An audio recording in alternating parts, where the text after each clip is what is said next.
Say hi to the new kid on the block.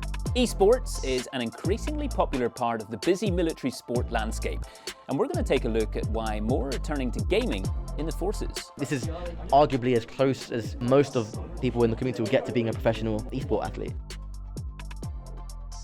If you're having a bad day, you can just go on Discord, just put on a game, War Thunder, Rocket League, anything like that, and just have a chat. You need to be focused, you need to be concentrated. So coming from, it all stems from that nutrition, training.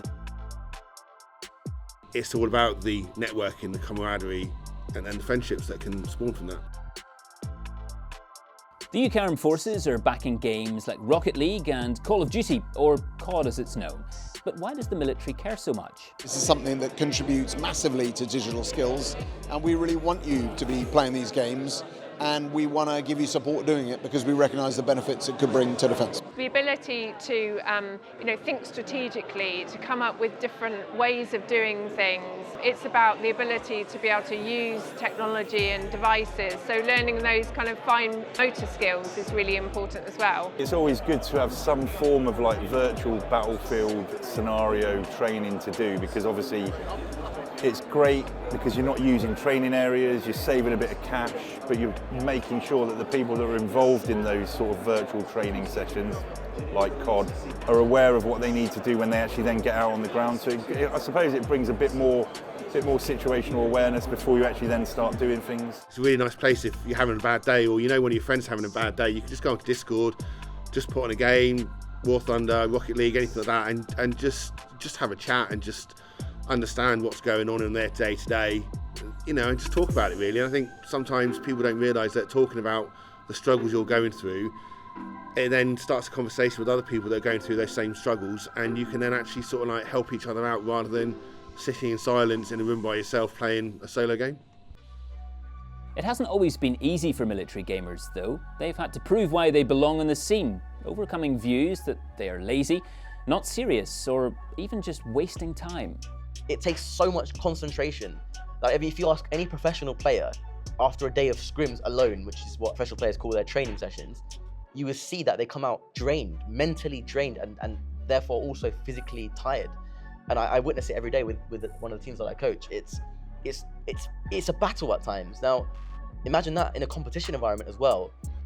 It's not the thing that everyone thinks, which is it's a lazy sport. It really is mentally exhausting. We'll encourage you to go to the gym, go work out, go for a run, because doing all this stuff, staying physically fit, will ultimately help you mentally when you get to the game as well. Nutrition's massive. I mean, it goes for any sport, right? You need to be focused, you need to be concentrated. So coming from, it all stems from that nutrition, training. Esports stars say they've also had to bust myths around it being really hard to get involved. We have players of all abilities representing the Royal Air Force around the world in our esports competitions for Rocket League. You definitely don't need to be the highest level. It's impossible. There are some people that can do it and play at the highest level, but certainly in the military we don't expect that. If you've got a PlayStation or even a Nintendo Switch for Rocket League and just a pair of earphones, honestly that's all you need to be able to play. We've got cadets now who might not be able to play football, might not be able to play rugby or basketball. Actually now they can play Rocket League, and actually now they can represent their squadrons, they can play with their mates, they can go out there and actually feel part of the organisation. The passion, pace and power of military esports stars is clear to see in big international events. Think Code Bowl for Call of Duty players in the US, or the BFBS Pro League for Rocket League stars, the first of its kind. But like anything that gets big, it has to start small. We ran our first event down at Plymouth Cornwall Wing on our Wing Field Day, and we only had 9 teams, 1 staff team take part. Roll on to 2024 when we ran our Wing Activity Day down at St Morgan again, and we had 113 cadets spectating, and we had 17 teams actually taking part.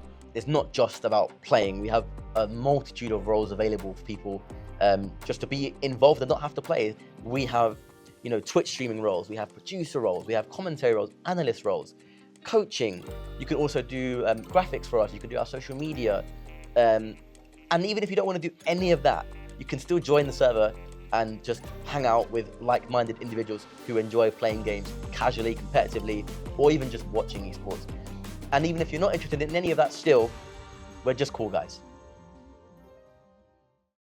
Thanks for watching. For more from BFBS Forces News, like and subscribe to our channel.